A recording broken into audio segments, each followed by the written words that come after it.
인사하겠습니다. 샬롬, 반갑습니다. 감기 조심하세요.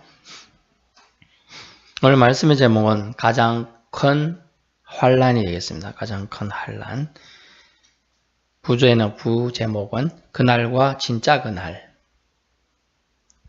본문 14절에 멸망의 가장한 것이 선다. 가장한 것이 서지 못할 곳에 선 것을 보거든. 이런 표현이 나오는데요. 다니엘서 9장과 11장에 이 표현들이 나옵니다. 이 예언대로 다니엘이 예언한 후 몇백 년 후에 이런 일이 있었습니다. BC 167년경에 시리아의 왕 안티오쿠스 에피파네스 왕이 예루살렘에 있는 성전에 쳐들어왔습니다. 그래가지고 어떻게 됐느냐? 멸망이 가정한 것이 원래 성전에 서게 됐어요. 그게 우상의 제단 제우스 신당을 세우고요. 하나님을 섬기는 것을 파괴해버렸어요. 그것을 멸망에 가장한 것이라. 근데 오늘 예언을 지금 누가 하고 있는 겁니까? 예수님이 하시는 말씀, 예수님. 조금 좋은 성경들을 보면 성경에 빨간색으로 되어 있죠, 신약에. 빨간색 글자로 되어 있는 건 다 예수님이 하신 말씀만 빨간색으로 구분해서 색깔이 되어 있습니다. 신약에. 그것은 다 예수님이 하신 말씀이에요. 그래서 예수님이 직접 예언하신 건데, 지금 예수님은 지금 AD 추측컨대 BC 3, 4년경에 출생해가지고 AD 30년경에 전후에서 돌아가셨다고 생각하는데 33살까지 사셨으니까요. 그러면 BC 167년경은 이미 옛날 일 아니에요? 그걸 예언을 할 수 있어요? 지나간 건데? 예언을 할 수 있습니다. 왜냐하면 이 예언을 지금 과거의 예언이지만 또 미래에 또 이루어졌으면 언제냐면 BC가 지나가고 이제 AD 70년경에 일이 또 이루어집니다. 멸망에 가장한 것이 예루살렘 성전에 다시 서게 돼요.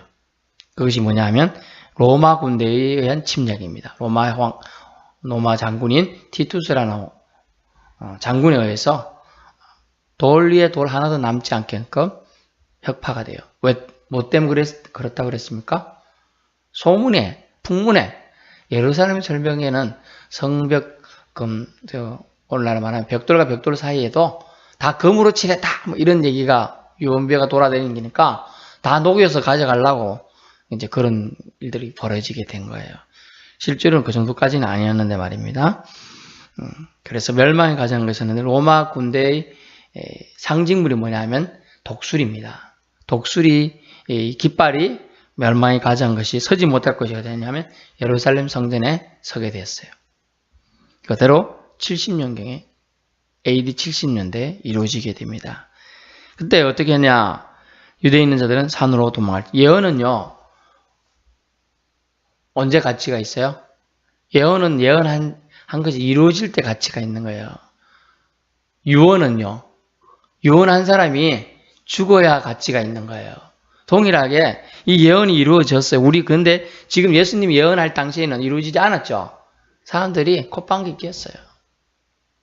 근데 그걸 이제 그날이 가장 큰 환란이 온다는 걸 이 예언했으니까 분명히 예수님 말을 신뢰한 사람들이 있었죠?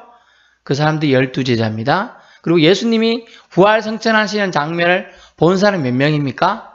약 500여 명입니다. 500여 명. 그리고 그러면서 예수님 부활승천에 뭐라고 하냐? 너희는 내가 보낼 성령을 받기까지 머물러 있으라 그랬는데 그것을 받고 그 말씀을 지킨 사람은요? 120명이요. 예, 맞아요. 마가다락방에서 120명이 기다리고 있었어요. 그래서 120명, 500명이 받아도 나머지 380명 어디 갔죠?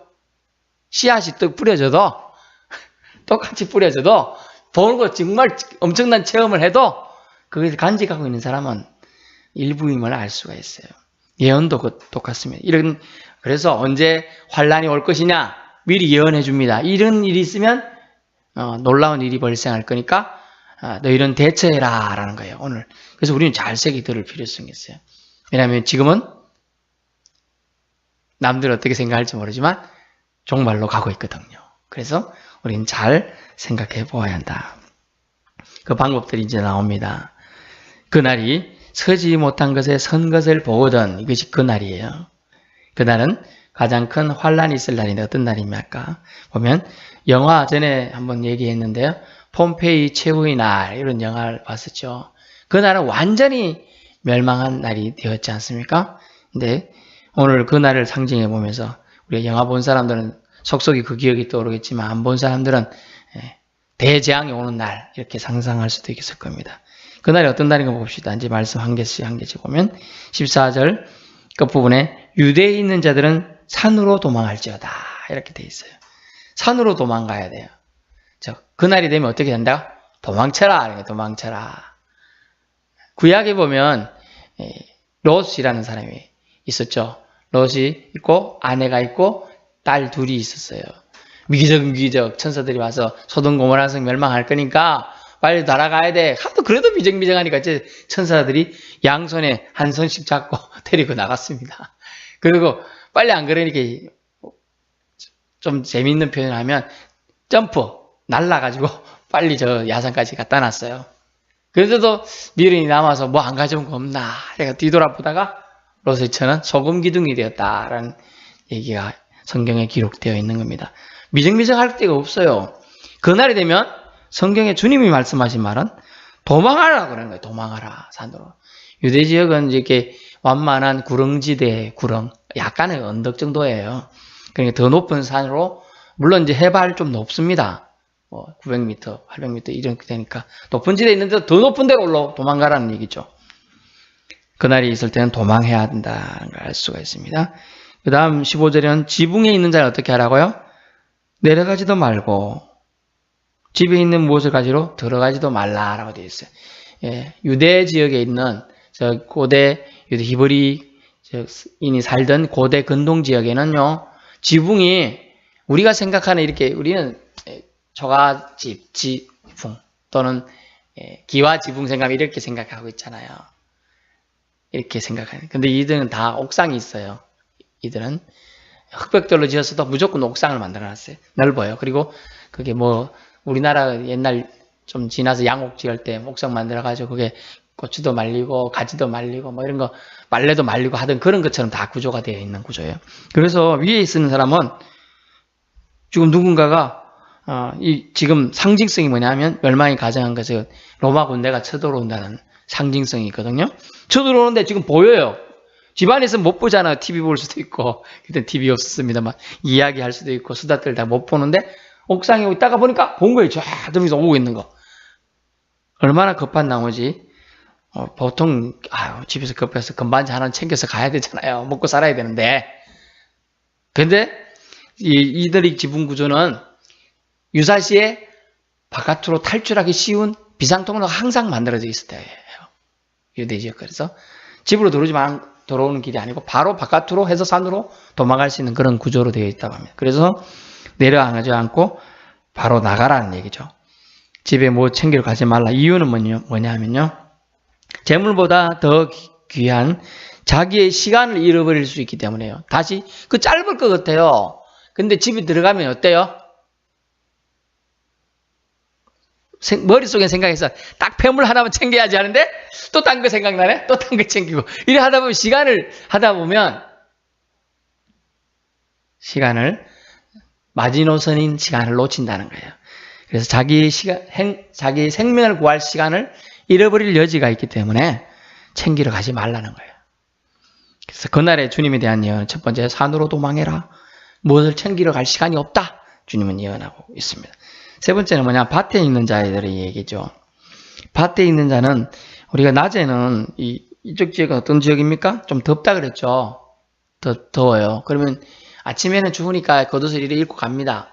더우면 일할 때 딱 벗고 밭에 그냥 저는 시골이니까 더우니까 이렇게 나무까지 걸어놓기도 하고 더우면 그렇거든요. 근데 얼마나 급하고 시간 촉박했으면 어떡합니까? 겉옷을 가지고 뒤로 돌이키지 말라고 되어 있어요. 바로 그 자리에서 가장 대피하기 쉬운 장소 도망가라는 얘기예요. 또. 그 다음에는 좀 슬픈 내용인데 17절에 그날에는 아이 뵌 자들과 젖먹인 자들에게 화가 있으리로다 이렇게 되어 있습니다. 왜 이런 화가 재앙이 있다는 얘기죠? 보통 아이 뵌 것과 젖먹이는 것은 어때요? 하나의 축복이에요. 시편에 보면 가정에 자녀가 있는 것은 장사의 수중에 화살과 같고 그런 축복이다. 포도나무에 열매 과실이 많이 되는 건 축복이다. 이렇게 얘기합니다. 근데 아이 뵌 자들 도망가기 쉽나요? 어려워요. 젖먹이는 자는요. 거기 젖먹이 안고 뛰었는데 쉽나요? 어려워요. 그들에게 오히려 재앙이 날이 된다라는 거. 그것이 뭡니까? 제가 말씀드린 것은 성경이 말하는 정신은 피조물의 한계다. 공허함이다라는 거예요. 공허함. 오히려 축복으로 지금 생각할 텐데 그날에는 오히려 재앙이 되기 때문에 오히려 공허함이 오히려 그 속에서 일어날 것이다. 즉 낯선 땅으로 피난하기가 어렵기 때문에 어떤 행동을 재빠르게 할 수 없는 한계가 그날에 있을 것이다. 그래서 주님은 18절에 이렇게 말합니다. 이 일이 겨울에 일어나지 않도록 기도하라 라고 얘기하고 있습니다. 안 그래도 슬픈데 대책 없는데 겨울이에요. 이제 춥기까지 너무 춥고 추우면 일단 뭐가 없어요? 먹을 게 없어요. 사람들 마음도요. 더울 때는 이렇게 많으니까 더울 때는 벗어서 딴 사람 줄 수 있지만 추운데 자기 이것도 하기 힘든데 나는 거 챙길 수 있나요? 없어요. 아무것도. 삭막함이. 그러니까 인간성이 제가 말하는 지금 말하는 인간성은 좋은 성이 아니에요. 인간 본연의 사악함과 아픔과 이기심이 표출되는 그 인간성이 이 겨울일로 표현된 이 날에 나타난다는 거예요. 그래서 그날이 겨울에 일어나지 않도록 해라 라고 말하고 있습니다. 그래서 오늘 예수님은 이렇게 말씀하여 첫 번째 그런 날이 오게 되면 도망해라. 지체지 말고 도망해라. 이라는 게 성경 정신이에요. 예수님이 말씀이죠. 두 번째는 뭐냐면 기도하라는 거예요. 그날이 환란이 오는 날이 오긴 올 텐데 그날이 어떤 날이? 겨울이 되지 않도록 기도하라는 거예요. 준비하면 그날을 우리는 승리할 수 있을 것이고 준비하지 못하면 그날이 겨울이 일어나면 대책이 없을 거라는 거예요. 그래서 그날은 환란의 날이 될 것이라는 거죠. 19절에 보면 하나님께서 창조하신 시초부터 지금까지 이런 환란이 없었고 후에도 없으리라 라고 주님은 말씀하고 있습니다. 창조하신 시초가 언제죠? 태초에 말씀이 계시니라. 창세기 1장이다. 베레시트 바라 엘로힘. 태초에 하나님이 천지를 창조하시니라 라고 해서 창조가 된 후부터 지금까지 이런 환란이 없었고 후에도 없다는 아주 총체적인 재앙이 다 일어날 걸 말하고 있습니다. 20절에 보니 그런데도 불구하고 주님은 정말 하나님은 우리를 사랑하시는 하나님임을 알 수가 있어요. 20절 보세요. 만일 주께서 그 날들을 감하지 아니하셨더라면 모든 육체가 구원을 얻지 못할 것이거늘 자기가 택하신 자들을 위하여 그 날들을 감하셨느니라. 아멘. 실질적으로 이렇게 로마에 침입이 있었을 때요. 70년대 AD 70년경에 디두스 장군이 여호사고 하기 전에 4년 전에 이미 이 일을 감지했습니다. 그래서 예루살렘 성주민이 한 100만 명 살았다고 하는데요. 거의 60만 이상은 대피했다고 합니다. 그런데도 사람들이 설마 일어나겠어 해서 계속 무시했다는 거예요. 그리고 나머지 10만 명인지 40만이니 요세푸스라는 역사자가 말하는데 그렇게 죽었다 이런 안타까운 기록을 해놓은 것이 있습니다. 하나님의 은혜가 여기서 또 20절에 나타났다고 했죠. 그 날들을 줄여주셨다. 아브라함의 약속을 주님은 기억하셔서 우리 믿음의 자손들이 없어지는 걸 하나님 원치 않으셔요. 그래서 약속을 지키셔서 신실하신 하나님께서는 그 날들을 줄여주셨다. 요한복음 13장 1절에 자기 백성을 사랑하시되 끝까지 사랑하신 그 사랑으로 그 날들을 감해주셨다라는 거예요. 그렇지 않으면 모든 육체가 구원을 얻지 못할 거라는 거예요. 못하였을 것이다. 이유는요. 자기가 택하신 자들 구원코자 그 날들을 감하셨다는 거예요.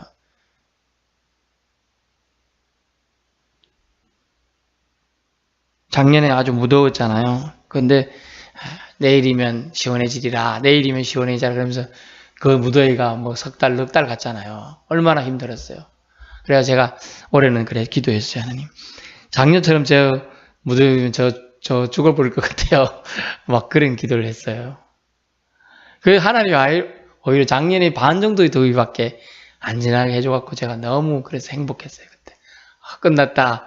끝났다고는 안 하고 다음 분명히 올 거라 그랬는데 안 오고 그냥 끝났잖아요. 더위가. 제가 너무 행복했는데 그 시원함, 더위에서 지쳐있는 사람한테 그 더위가 물러가는 것도 이렇게 행복하고 기쁜데 이 탄압과 가혹한 폭정과 심지어 재앙의 날과 오늘 본문에 많은 수많은 사람들을 죽음으로 몰아갈 사건들이 감해졌다는 거, 하나님의 은혜가 아닐 수 없습니다. 21절, 그럼에도 불구하고 그날에 대한 얘기가 또 나옵니다. 그날에는 적그리스도가 출현할 것이다. 그리스도가 여기 있다, 보라 저기 있다 한다는 거예요. 그러면서 심지어 사람들을 더 헷갈리게 하는 것은 그 적그리스도들이, 그리스도를 대항하는 세력들이 심지어 이적까지도 해낸, 기적까지도 일으킨다는 거예요. 심지어 마술사처럼요. 미혹해 하기 위해서는 심지어 사탄 마귀는 적그리스도들에게 그런 능력도 줄 수가 있다고 하는 거예요. 그러니까 우리는 더 쏟기 쉽죠.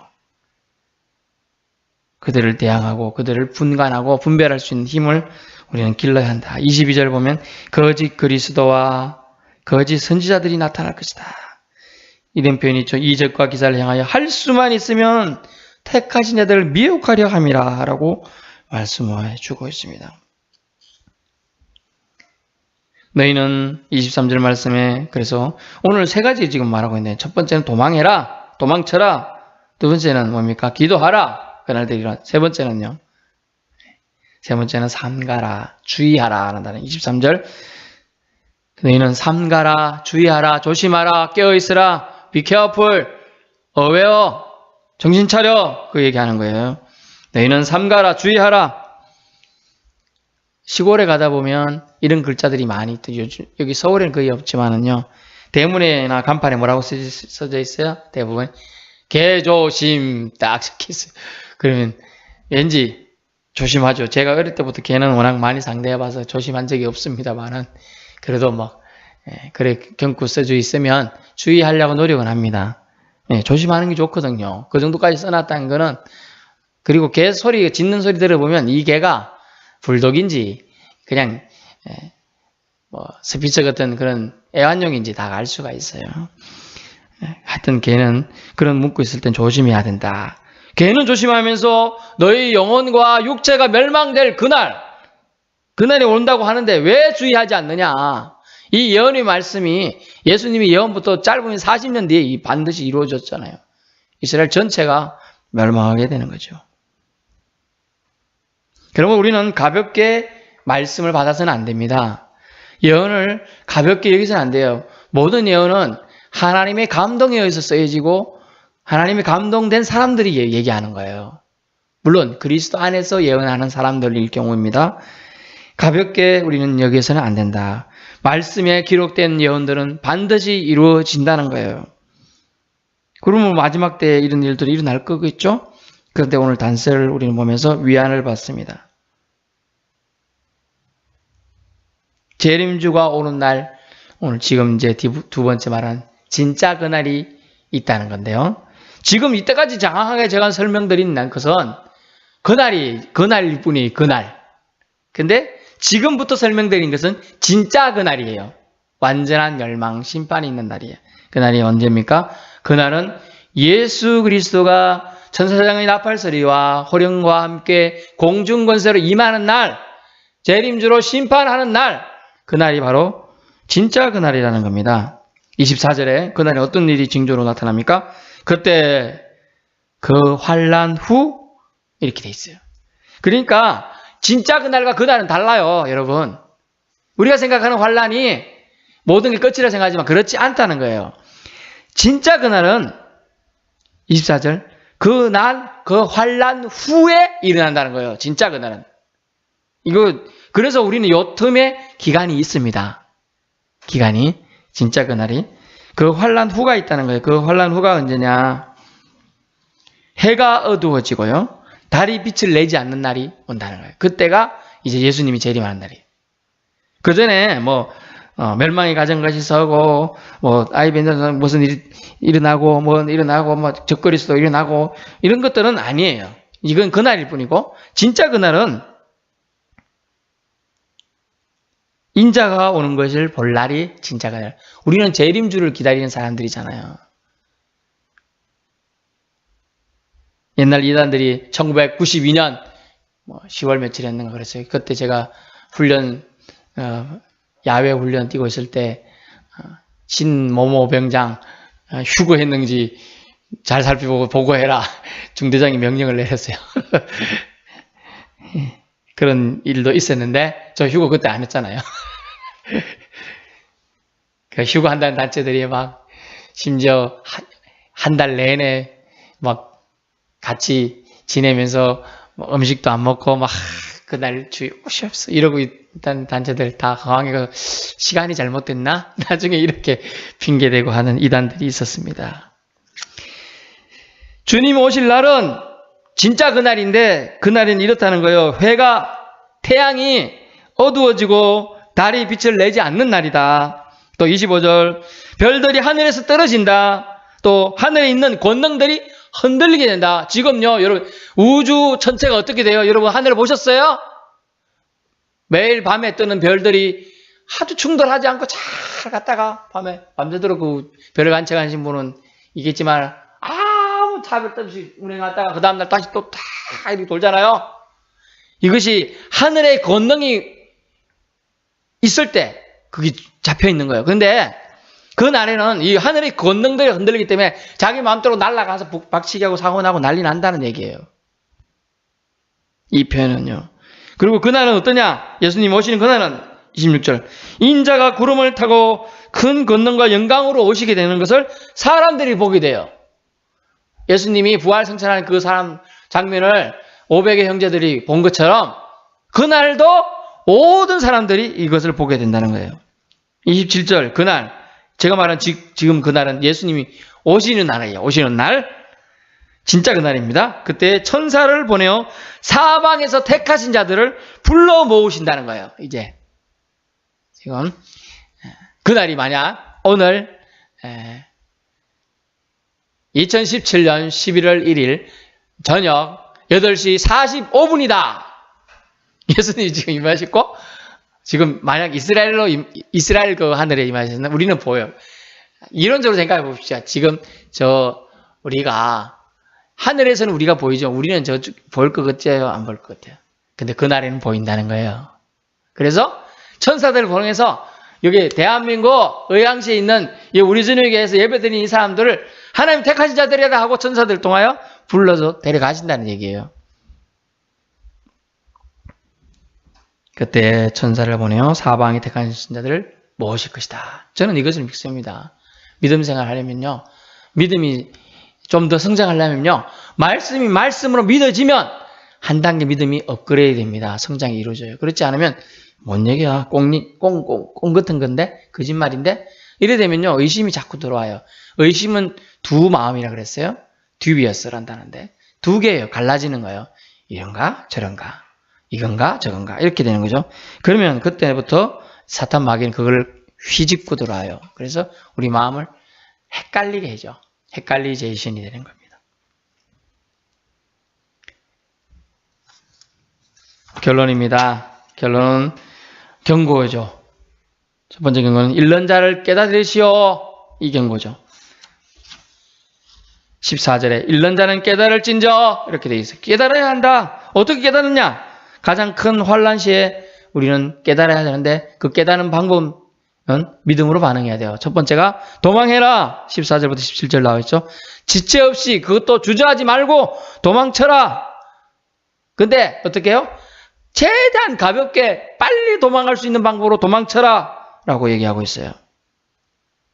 왜요? 생명 보존하기 위해서는 다른 무엇 가지고 가는 것보다 맨몸으로 가는 게 더 낫기 때문이죠. 그만큼 응급상황이라, 위급상황이다 하는 거죠. 가볍게 할 필요성이 있습니다. 도망칠 때는 영혼을 위한 짐만 가지고 가야 되지 육체를 위한 짐을 가질 필요가 없다는 얘기도 되는 거예요. 그래서 가장 큰 환란이 있을 그때는 잃는 자는 깨달아야 되는데 어떻게 깨달았느냐? 깨닫는 자는 도망해야 된다. 가볍게 해서 도망쳐야 함을 말하고 주고 있어요. 두 번째는 기도해야 된다. 잃는 자는 깨달아야 되는데 깨닫는 자는 기도해야 된다. 미리 기도로 대비하라. 그런 얘기예요. 대비하는 자는요. 70년도에 AD 70년에 이 사건이 실제로 발생했을 때 67년경부터 다 도망쳤습니다. 빠져나갔습니다. 나는 믿음이 좋아서 하나님이 우리 예루살렘을 지켜주실 거야. 예루살렘을 보호해 주실 거야. 하고서 안 도망간 사람은 다 죽었어요. 마카비 요새에서 다 뭉쳐서 또 했던 사람들 다 죽었어요. 싹 다. 왜냐하면 4년 정도 걸렸거든요. 로마 군대가 예루살렘 전체를 성을 에워싸고 토성을 쌓고 올리고 토성을 쌓고 올리고 성이 높잖아요. 밑에서부터 한 개씩 쌓아나는 거예요. 가면 저기서 막 쌓아가지고 또 무너뜨리고 그래서 또 쌓고 또 쌓고 또 쌓고 또 쌓고 밤사이 또 쌓고 올리고 나중에 그 성 높이만 그 쌓아진 거예요. 그게 4년 정도 걸렸어요. 그 다음에는 잃는 자는 깨달으시오. 세 번째는 삼가라 그랬죠. 미혹에 주의하라. 신앙의 소신을 가지라. 주관을 가지고 살아라. 너에게 신앙의 신념이 있느냐? 저희 신앙의 신념은 많지는 않습니다만 몇 가지는 됩니다. 여러분도 신앙의 신념은 이것만큼 내가 신앙을 꼭 지켜야 되겠다. 그런 게 있어야 됩니다. 저는 몇 가지 대표적인 한두 가지만 말씀드리면 저는 주일은 무조건 무슨 일이 있든지 지켜야 된다는 거예요. 하나님이 주시기 위하여 축복하시기로 예비한 날인데 주일을 보면 안 된다는 거예요. 제 그 신앙 제가 정신 차리고 믿음 생활을 한 이후부터는 절대로 그걸 안 하려고 노력했습니다. 그리고 또 하나가 있는데 신앙의 신념들이죠. 하나님은 신실하신 하나님이다. 자신을 믿어주는 하나님을 하나님으로 믿어주는 사람은 하나님이 항상 신실하게 응답하시고 채워주시더라는 거예요. 믿음의 거기만큼 채워주는 거예요. 네 그릇을 넓게 열라. 네 입을 넓게 열라. 내가 채우리라 그랬는데 네 입을 넓게 크게 열지 않으면 안 채워줄 수. 입을 요만큼 벌면 요만큼 열면 요만큼밖에 안 채워져요. 입을 크게 벌리면 그만큼 많이 채워주는 거예요. 그래서 신앙의 소신 주관을 가져라. 이게 삼가라 주의하라는 얘기입니다.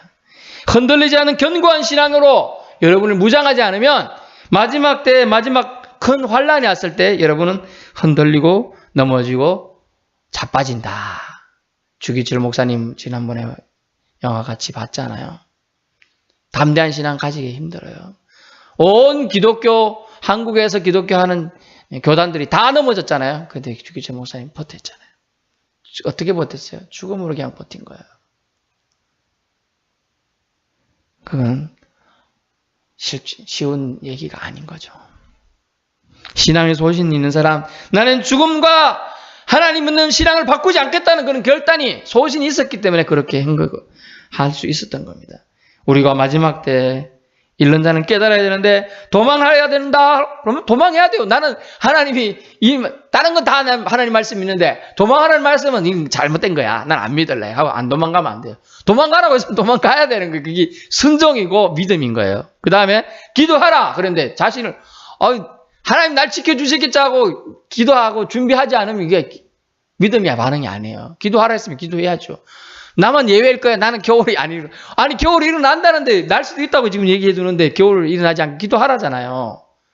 그게 뭐냐면 너에게 일어난 환난과 고난이 왔을 때 네가 알아채야 된다는 거예요. 못 알아챈다는 거예요. 이 겨울이라는 얘기는요. 신앙의 겨울이 온다는 거 결국 자신이 모른다는 거예요. 무대에 서서 경고인지도 모른다는 거죠.